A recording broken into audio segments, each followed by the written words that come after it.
Product placement for YouTube on YouTube. Not an ad, you know?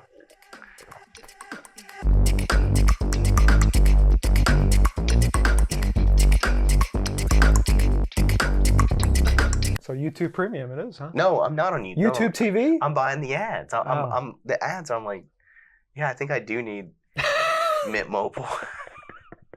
Hey, don't knock Mint Mobile. I'm not knocking. I would never knock Mint Mobile. Because I'm on Mint Mobile. I would. Why are we talking about this? We talk about movies, Yeah. not actors' side ventures to become billionaires. Okay. Hey, it's working. I guess. Ryan's almost there. Should we buy a soccer team? Sorry, a football team? A football team? Yeah. Yeah, for sure. For sure. Welcome back. We're talking movies, as we always do. Yeah, it's almost fall. Almost fall. Ooh. Sorry, it is meteorological fall already. There's a chill in the air in the mornings, Mm. and that's the perfect time for serial killers to come out. Well, I mean, I think there's probably Well, any time is. I don't think they really decide, fall's a good time. I feel like we would have caught a lot more if they recycled. So before we get to that, let's do some micro movie reviews. We got 4 for the list. Okay. 3 of them, both of us have seen, and 1 you've only seen. So let's start with the one you've seen. Okay. Fly Me to the Moon. 5 words or less. You know what's crazy is, I know this part's more than 5 words, is I legit saw this movie like 2 weeks ago, and I kind Don't of remember. I've forgotten a lot about it. Great cast. Mm-hmm. Okay. Movie. Period. Can a period be? Can a punctuation be one of the words? No, but that's fine. Much like the movie, I just can't. I'm like even kind of just like, like it's yeah. Romano's great. Harrelson's great. Ray Romano as a supporting character is, I think, his what he was born to do. Yeah. Him and Woody Harrelson are just maybe the best parts of the movie.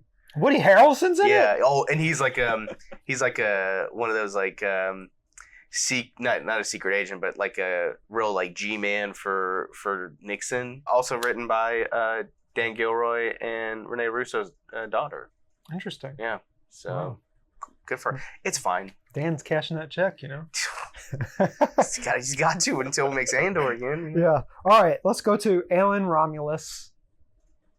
We kind of reviewed this a little bit. Yeah, we did a bit. Yeah, we did like a video. Because we did a tier list. Yeah. But my 5 would be cool until the digital necromancy, which is 5 words. Like a valley, low lows, you know? Because it's like, and it's what you were referring to. It's like just when it's rocking and rolling, Yeah. it's like up here. But that one So, part, Yeah. just kind of like, So you're saying it's like Sisyphus in a way. sure. You think you're doing well, Yeah. and then the rock falls down the hill. Yeah, but like just for a couple minutes. Yeah. You know what? Unfortunate. Actually, it's like a little bit like Alien Romulus is a little bit like a holiday. It's a lot of fun, Yeah.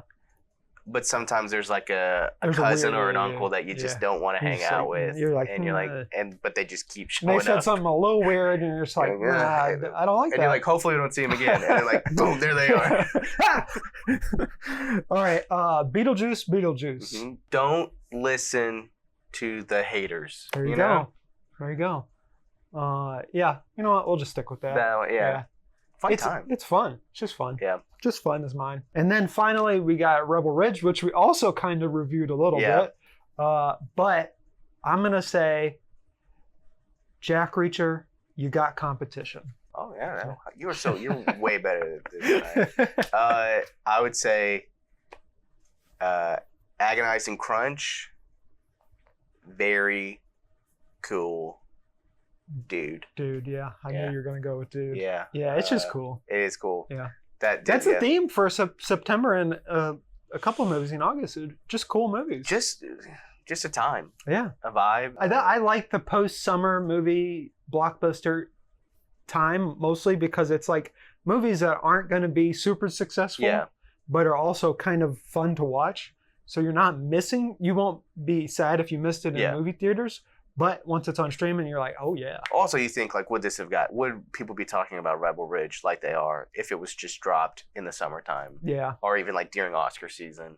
It is like this dead period where you're like, yeah, Netflix can get away with kind of dropping a banger and being like, and Prey proved that the action audience or thriller audience will show up online for your movie if it's good. Yeah. We're going to talk about our favorite horror movie villains. Yeah. But with a twist, we're going to decide, wait, what do we I don't think we really last year we talked about best slashers. Yes. Like our favorite slasher. Our favorites. But no, this year you want to talk about like who like in not real life in their universe, who is like the ultimate baddie. Who's like kind of like not the king or the queen or just like the ultimate, like it's but like there's all these arguments about who has the most cultural influence in their universe and who's the most successful in their universe. Yeah. And also who's probably just downright the baddest. Yeah. So we got Michael Myers, Freddy Krueger, Jason Voorhees, Ghostface. Yep. And then we're going to do Chucky. Okay. So that's a nice little 5. There's more. Yeah. I mean, obviously there's new ones there's out there. Mr. Jigsaw. There's Jigsaw, but Jigsaw just missed the cut. Get him out of here. Yeah. Just throw him over there. He's bicycling back. Going to be in Fortnite soon. What a weird game. I think Chucky, unfortunately, is at the bottom of the list. But in terms of cultural influence inside of his universe, huge. Because he's got a whole cult. I'm not super like up on the like Chucky world. Yeah. I've seen the original. Mm-hmm. I've seen the remake. You've seen Bride of Chucky? I think I've seen Bride of Chucky. Maybe parts of Seed of Chucky when it's on like Sci-Fi every other week. Never watched a TV show? Never watched. I've heard really good things about the TV show. The remake? Like the one that's like I guess. Well, I just meant also the remake. But I've heard really good things about it, and I can't speak much to Chucky. Yeah. But I feel like he can only do so much, you know. Like if I'm running away, like I just gotta be faster than Chucky, you know. Yeah, but Chucky also doesn't sleep, so that's true. It's like the Jason Voorhees thing. It's like. Yeah. Chucky's always going to be a threat because, you can fly halfway across the world, but Brad Dourif is going to find a way to get you. As long as no one chops him up. Do you think, because would he malfunction if he was, in the water? I don't know. It's a good question. I think they avoid water. I also feel like Chucky's so, not tied to a person. Yeah. But he's got, he's connected to someone. There's always a connection, whether it's a kid or it's a mom or somebody. And so I feel like that circle, once the circle runs out, what do? He's at the bottom. Not really even sure why he's on the list. But fun. Also, you know who also is similar to Chucky? Leprechaun. Ooh, I need a Leprechaun. The Leprechaun, I think, Leprechaun and Chucky and Jigsaw, I think, all fall in the same trap, if you will, in that the cultural influence in their universe is based on the lore. Yeah. I'd say also Hellraiser too. And Hellraiser, yes. Yeah. But overall, most of the world's not going to know who they are. Yeah. But they have some really fun kills. They have cool one-liners. Yeah. Their movies are so bad they're good sometimes. Yeah. But also there's some actual gems in there. Yeah. So unfortunately, they're all at the bottom. I would say the top 4 is where it gets tricky. Yeah. Because Freddy, cultural influence, it's like a town. Yeah. A street, maybe. A classroom. Maybe sometimes the whole police force. Yeah. But his cultural influence is small, but he has a chokehold on that community. Yeah, but I just feel like he's just out for revenge, you know? Yes. Everything is tied to what happened. On Elm Street, yeah. On Elm Street. Well, not even really on Elm Street, right? Because it's because it's at a factory where he gets killed. Or at like a daycare or something. You know, it's like, that's the whole thing. I'm like, he is probably the most powerful 100% the most powerful. But he's so focused on revenge of this one small like district in this town that he is just like, you know what? He even funnier in Freddy versus Jason. He's like, you know what? I have this dude that is unstoppable. Yeah. That could kill the entire world if we wanted to. But you know what? I'm gonna go after the teenagers in this small town. But good on him. I mean, like, everyone needs a goal. Everyone needs a focus. You know, that's what I like about him. Yeah. Is like he's determined. He's mission driven. Yeah. Yes. Yeah. And also his kills are probably the most. They are the best. They are the best. Yeah. You think about the dude getting marionetted by his veins. Yeah. The motorcycle guy. I think about the weightlifting. The weightlifting. Oh. The woman that wanted to be an actress, or the teenager that wanted to be an actress, and she got her head shoved into a TV. I was thinking about also the pizza. The pizza, yes. His body with all the screaming souls. Yep. So he is the most iconic kill-wise, I would think say. he does have the most iconic kills. Yeah. I mean, like, Johnny Depp just taking a bloodbath. Oh, good. Still, I mean, iconic. Worth it. Incredible. But I wouldn't give him first. As much as I love him. No. I don't think he's the most... I don't even know what we're labeling him. Yeah. But the most iconic movie villain. Yeah. Horror movie villain. So maybe second. I don't know if you wanted... I'm fine with that. Okay. I think So we got Chucky at 5, Freddy at 2. Mm-hmm. So now let's go to Jason, since Freddy and Jason are connected. Obviously, Jason is probably the most buck wild in that maybe the first 2 movies were successful box office wise, and then the rest were just like no one, except for the Jason fans. Everyone else was like, "We don't. Why are you showing these to us?" And I think that's my issue with Jason. My issue with the whole Friday the 13th franchise. I like them. I like having them on. I just don't think they're great movies. Even the first one is like borderline. Like, it's good. It's not great. The ending makes the movie better. The ending does, and that's what it is. Like, it's the twist and the ending that makes it really good. But I'm like, I do not care about this dude. I think it's it's just like he's just a kind of a redneck running around, killing people. Yeah. Just because he's upset. I'm like, and again, he's got a grudge. He's just holding grudges. Nothing wrong with that. Nothing wrong with that. Nothing wrong. But I mean, I think you look at it and you're like, man, dude, like, you got him. Yeah. Your mom took care of him. Yeah, easy. Like, let these people just camp.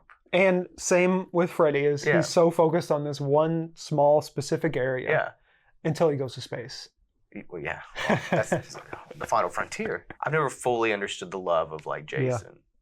Yeah. I think he looks awesome. I think in our world, not his world, he becomes so iconic because of his mask. Yes. Which doesn't show up till the 3rd movie. Yeah. Which is just funny. But also, it's like, I think our culture likes Jason Voorhees, does not like the movies. Yeah. I think we can all definitively say that. Yes.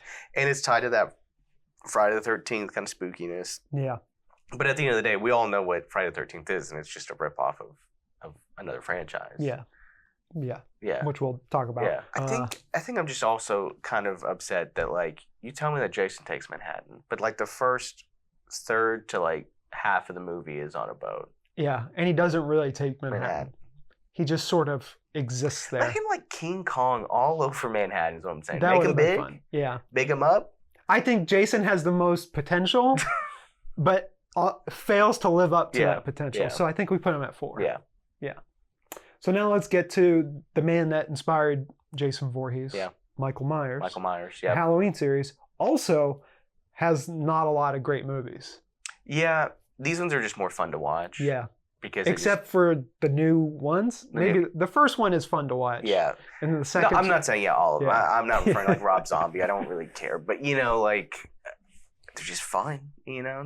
They're easy to watch. And sometimes he gets a little goofy. You know? Yeah. And I think his kills are just almost up there. Not almost up there with, like, Freddy, but, like, he's got some fun ones. You know, like stabbing a dude into the wall. Yeah. The whole... Is it the hot tub kill? Not the hot tub. It's like that bath kill from the first one. Mm-hmm. Like, that's great. Yeah. I'm sorry, from the second one. I apologize. When he... I will say, although I don't like the new trilogy, the second movie opens with him fighting the firefighters, and that's really cool. Well, like the whole scene where he like almost doesn't kill anybody, like in that, like when they're hunting him, it's like they end up killing each other on accident. Yeah, like that's fun. And I like the one thing I like about Michael Myers is like, although he can get possessed by demonic forces, he also is still at the end of the day kind of a human. So there are those instances where he has to like evade people. Yeah.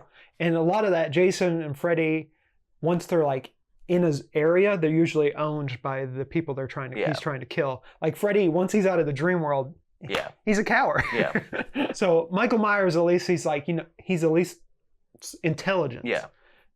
Whereas some of the other lower ranked. Yeah, that's a good point. I think Michael also, like, without adapting too much, just kind of like, he knows what his go-to moves are. He knows what the basics are. He knows you go steal an outfit, you go steal a car, and then like that's it. Like he's not like, oh, I need to figure out cell phones. Like, you know what? He's the John Cena of horror movie villains. Okay. And that John Cena only has 5 moves, but you know what? He got popular off those 5 moves.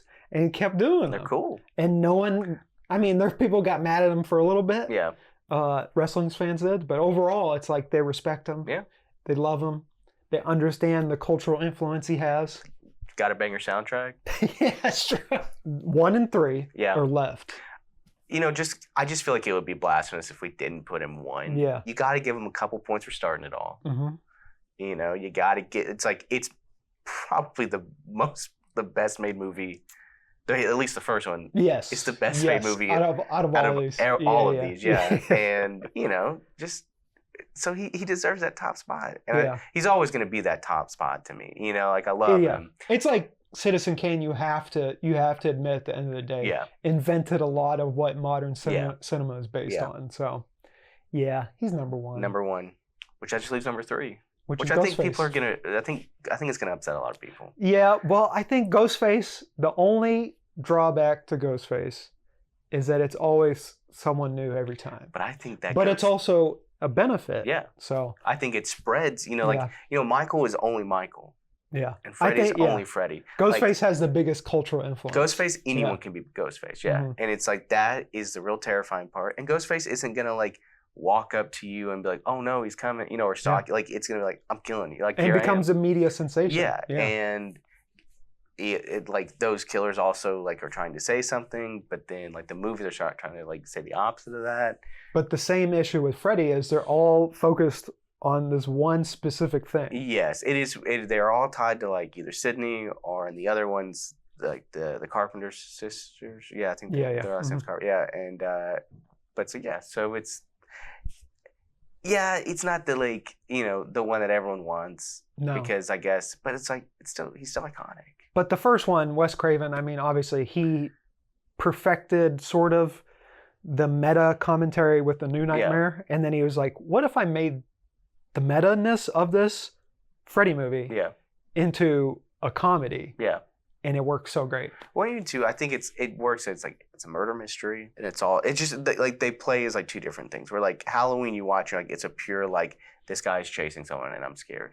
But like to have a movie that entertains while also scares you a little bit, that's iconic to me. And also, I mean, there's 6 of these things, and I would say that like none of them really fall below like a B. They're all fun to watch. They're all like they're all competently made. They're all competently written. There's some that, people don't like 3 as much, but it's like 3, Scream 3 is still way better than most of the Friday the 13th franchise. And a lot of people say I never watched the TV show, but a lot of people say the TV show is great. I watched the first season and it's not bad. Yeah, it's there's not really ties to it, but whereas the other ones, the Friday the 13th series wasn't really about Jason, I believe. Yeah. And then Freddy's Nightmares are like short stories, basically. Yeah. Well, and I think, too, there's something to say about, like, this is a franchise about franchises, too. Yeah. And that's a lot of fun. Like, I think what would maybe take the number 1 spot, flip it out with Michael, we won't, but, like, is that this is something that, like, everyone who loves all of that stuff can kind of rally behind him. Like, we love this because it is about us. If you're got some teenagers that are you notice they're like horror movies, this is a great one. Yeah, it's a great one, and I think too, it's like it really does I think it kind of creates new fans, because then it really is like, and it brings back the slasher franchise again. So I like H2O. I know some people don't, but like it brings back Michael. It brings back eventually brings back Jason and Freddy. It's like there's like obviously an appetite for these things, and people are like, oh well, people love Scream. We should bring back the guys that like made Scream iconic. So anyways, let's get to our micro game show. I'm so ready. We're running out of time. That's okay. I'm ready. I've thought about this all night, and I did not think to look up. Well, just so everyone knows, because I already gave him a hint. Guess That Goldblum is back. Is back. This one is harder than the last one. What do all these shows which Jeff Goldblum appeared in have in common? SNL, The Larry Sanders Show, Crank Yankers, and Tim and Eric Awesome Show, Great Job. What do they all have in common that are related to Jeff Goldblum? And you get no hints. Gosh, that's hard. They I can give you one hint. Okay, give me one hint. It has nothing to do with his characters. But it's tied to Jeff Goldblum? Yes, and his appearances on the show. He's been shirtless in all of them. Incorrect. He has appeared twice in each of those shows. Dumb. Isn't that? That's crazy. Isn't that crazy? Yeah. Crank Yankers, he was on twice. Cool, I guess. What a show. What a show.